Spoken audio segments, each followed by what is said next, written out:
the form of a slave, Philippians chapter 2 verses 6 and 7, who, being in the form of God, thought it not robbery to be equal with God, but made himself of no reputation, and took upon him the form of a servant, and was made in the likeness of men. Great stress is placed on the Greek word morphe, or the word form, by Trinitarians and others like the Jehovah's Witnesses, who teach that Christ had a pre-human existence. It is argued that in the form of God means that Christ had the nature of God before his birth, and it was this which he sacrificed in coming to the earth to live as a human. If in the form of God means the very nature of God, then Christ could not have been very God while on earth, as Trinitarians claim, since this is what he is said to have sacrificed and left behind in coming to the earth when he emptied himself. The Greek word morphe, translated form, does not refer to essential nature, as Trinitarians claim.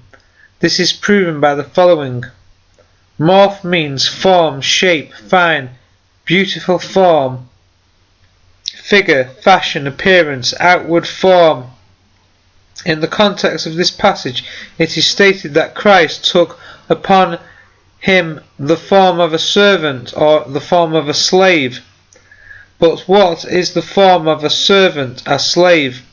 The essential nature of a slave is the same as that of any other human being.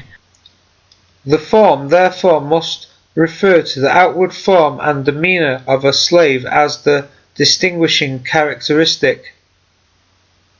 The Greek word morphe occurs in only one other place in the New Testament, Mark chapter 16 and verse 12, and here it clearly does not mean essential nature. Jesus appeared in another form, but this could not refer to a change of his essential nature, since the reason why he appeared to be in another form was because the disciples' eyes were held not to know him. Luke chapter 24 and verse 16. Not even a Trinitarian or a Jehovah's Witness would be prepared to say that Christ's essential nature was changed after his resurrection and glorification. How was Christ in the form of God?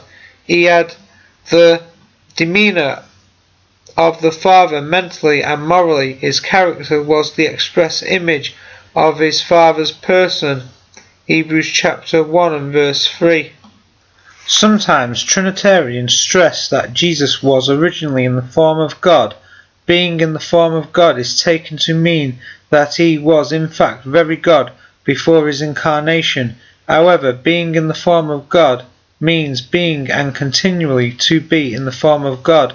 Jesus never ceased to be in the form of God, since in outward form and demeanour from his birth he consistently represented his Father's character.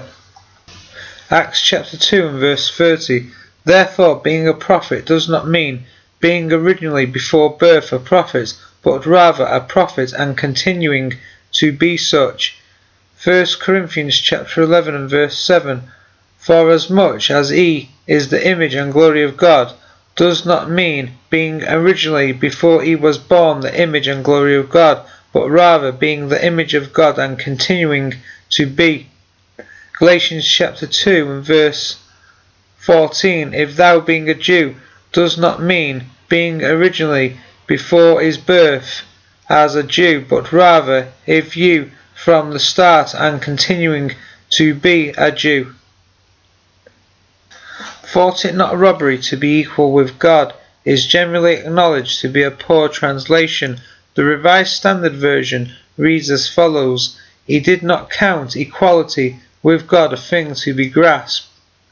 Unlike Eve, who grasped after the fruit which was to be desired to make one like God, the Elohim or angels, to know good and evil, Jesus refused to take the kingdoms of the world without the crucifixion of the flesh and the declaration of the righteousness of his Father. In the Garden of Gethsemane, he subjected his will to his Father's, not arrogantly to himself. That right or privilege exclusively belonged to his Father. Matthew chapter 26 and verse 39. He, that is Jesus, went a little further and fell on his face and prayed, saying, O my Father, if it is possible, let this cup pass from me. Nevertheless, not as I will, but as you will. How did Jesus take the form of a servant or a slave? Two passages supply the answer.